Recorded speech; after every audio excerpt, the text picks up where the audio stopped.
Some glad morning when this life is over, I'll fly away. Hi everybody, and welcome to this month's mini lesson. Today I'm going to present to you 5 different ways to start a painting. And I'm inspired to offer this video during our month of awakening because one thing I often hear from students is that there is a fear of the blank canvas. It's almost like there's so many possibilities and so much vast white space that fear keeps people from actually starting at all. So my intention with this video is to offer you 5 different ideas, and each of these ways of starting will present an array of unique possibility in terms of where the painting can go from there. The first way that I'm going to demonstrate starting a canvas is one of my favorite ways to really get into a painting flow and into my body and out of my thinking, conscious, decision-making mind. And that is to put on a song that you really love and allow the song to be what guides your paintbrush around. So really letting go of needing it to look a certain way or having really any plan of what will happen before you begin, and instead just let the music be your guide. Other things you can play around with are using your non-dominant hand, so you'll see me switch from my right hand to my left hand and maybe back and forth. You can also even try closing your eyes and painting with your eyes closed for a bit. So lots of things to work with within this, but I'm going to play one 5-minute song. This is by Rising Appalachia, and just allow the song to be my guide.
Another really great way to start a painting is to start with really, really dark colors. And this might be kind of counterintuitive. I hear a lot of students say things like, oh no, my painting got so dark, like that's a bad thing.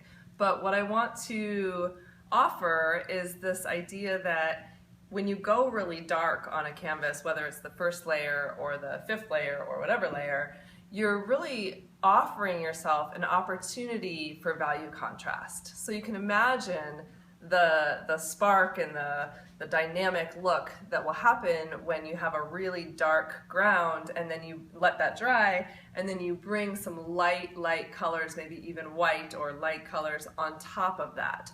So if you do have that issue of feeling like your painting got too dark, just remember that it's actually an opportunity for something really interesting to happen. So if you're wondering what some really great dark pigments might be, I would love to share some of my favorites with you. We'll start just with carbon black. This is obviously the darkest of the colors, black, and carbon black is really the richest of the blacks. I also love this color Van Dyke Brown. It's a very, very dark brown that almost looks black, but it has a warmth to it because it's actually brown. This one is one of my recent favorites. It's called Prussian Blue. Just a beautiful, dark, rich, almost like a midnight blue. And then this is one of my old faves. It's a turquoise, and it's sort of a green blue, really, really lovely. And then I also added into the mix here cobalt violet hue, and this is a really nice, rich purple. Another one that is great that I don't have today is sap green, if you're looking for a nice, rich, dark green. So I would suggest having some heavy body paint, some fluid paint, really whatever you have is fine. And of course, if you don't have these exact colors, no problem. Just look at what you have. You can always mix black into other colors to make them more dark. So I'm going to start by just giving myself a little bit of each of these colors. And you know, the amount of the colors that you give yourself really depends on how big your canvas is. So if you're working on a really large canvas, feel free to give yourself more pigment. And if you're working small, you know, maybe just a little bit of each will do the trick. So how you choose to move your dark colors around for your first layer is totally up to you. I would suggest trying on different brushes and maybe your fingers and whatever tools you have. And remember that the intention with this is just to really get a nice, rich, dark first layer.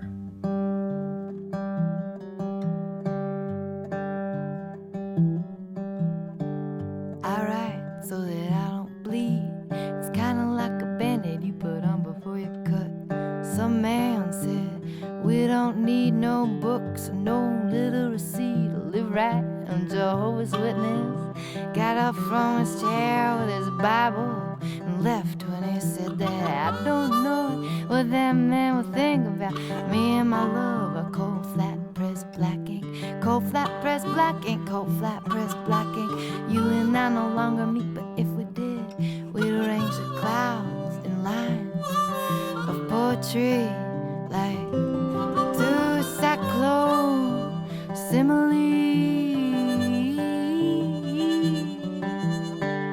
I draw so that we don't budge from the thick textured smoke of our body smudge. We had to get up, so I made an outline with the charcoal of my eyes. And now we're always making love in the rainy dusk, rising.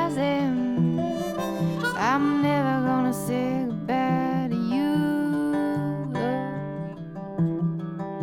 Worst I'll do is till your soul soil in my garden. I'm growing vines, the vines of life, the lines of lyrical right. This next first layer approach is something that's really near and dear to my heart and something I've done in a variety of paintings over the last many years. And it's quite a different approach in that it's actually using the written word and text and infusing your very first layer with intention or whatever kinds of words you really want to bring into your painting. So you can really let this be like stream of consciousness. It doesn't have to be planned out at all. It's likely that most of the words will be covered up, but it's more of the intention that they are in there and that you know that they are in there. So a couple things to remember that will make this easier to work with text in a painting is to use a small bristle brush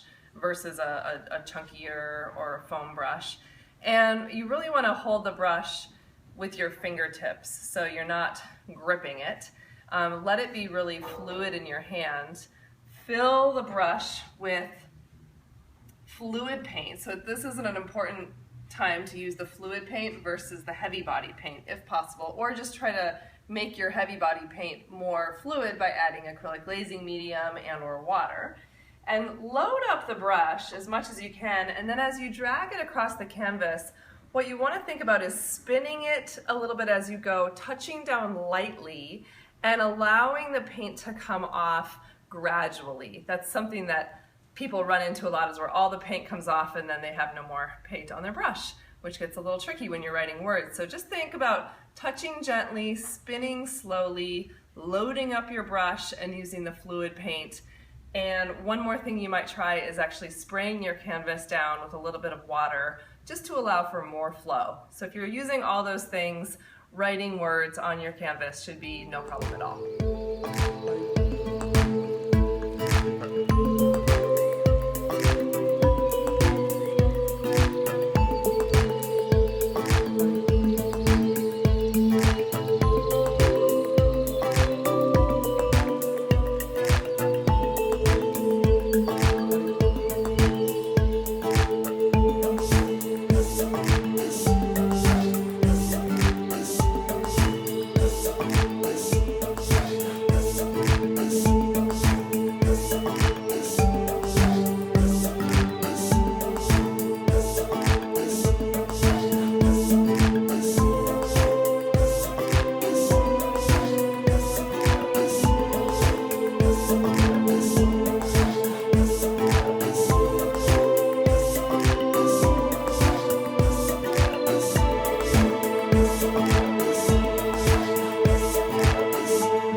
For anyone who's ever come to one of my in-person workshops, or if you've taken the Bloom True e-course, you know that one of my favorite and most effective ways of starting a painting is to just work with this idea of variation. I often call it activating the canvas. And the idea behind it is that if we use as many different kinds of colors and marks and approaches to how we're moving the paint around, we offer ourselves lots and lots of possibilities for what might eventually be working.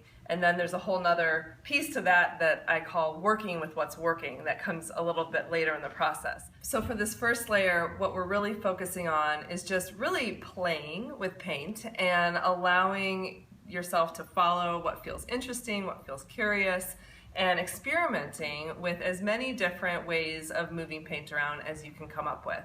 So in the video, you'll see me using lots of different colors, lots of different tools. I have no idea what will happen. It's really unplanned, and that is at the essence of this whole practice, is that we don't have a plan.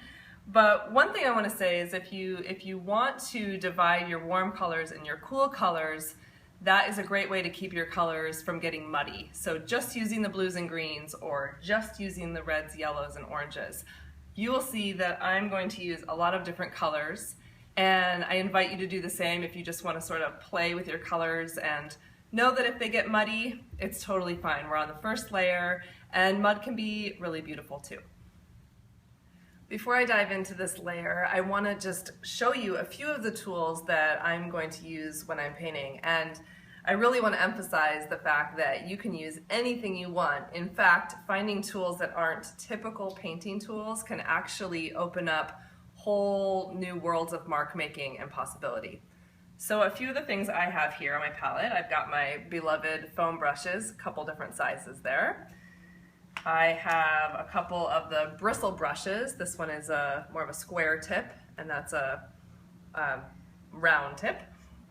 I also have the sort of spatula texture making tool that I've been having a lot of fun with lately. And this is a foam little roller, like a little paintbrush roller.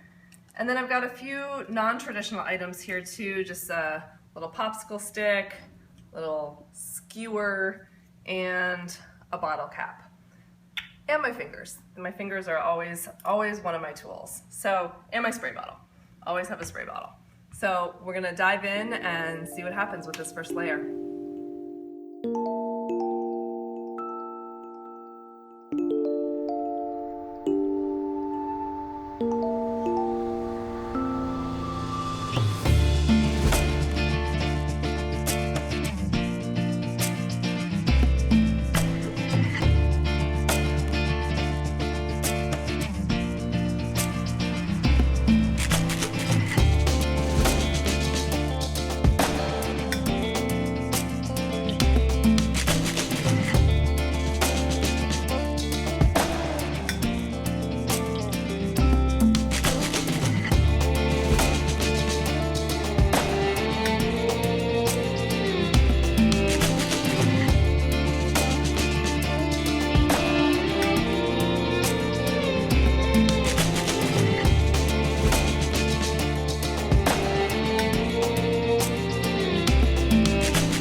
So this next approach to the first layer is something that I often use when I come into my studio and there's no paints out, everything is just still sealed up in the bottles, and I have to somehow get a nice fresh start. So in this scenario, I often use the golden fluids, and the reason I use them is because they're really easy to drip with, and then they also spread and cover a lot of ground really quickly and in a really vibrant way. So I have 3 of my favorite colors here, and I'm just gonna start by dripping a little bit of pigment on the canvas. And you'll notice that the canvas is on a small table. You can also do this on the ground. And the reason for this is that we want to come from above so that the drips can really spread out all over the surface.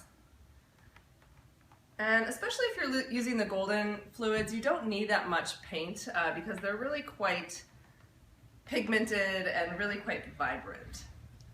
So I added some drips, and then I'm bringing in my spray bottle of water and adding some water. And you can already see some really neat things start to happen.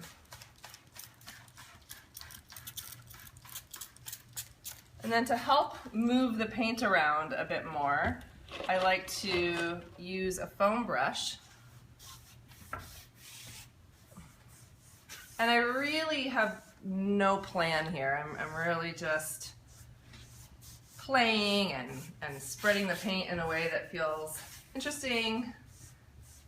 And ultimately, I'm just trying to cover the white. Really simple intention there. Another thing you can do is tilt the painting on its side and get some nice drips happening. You can tilt it in all different directions.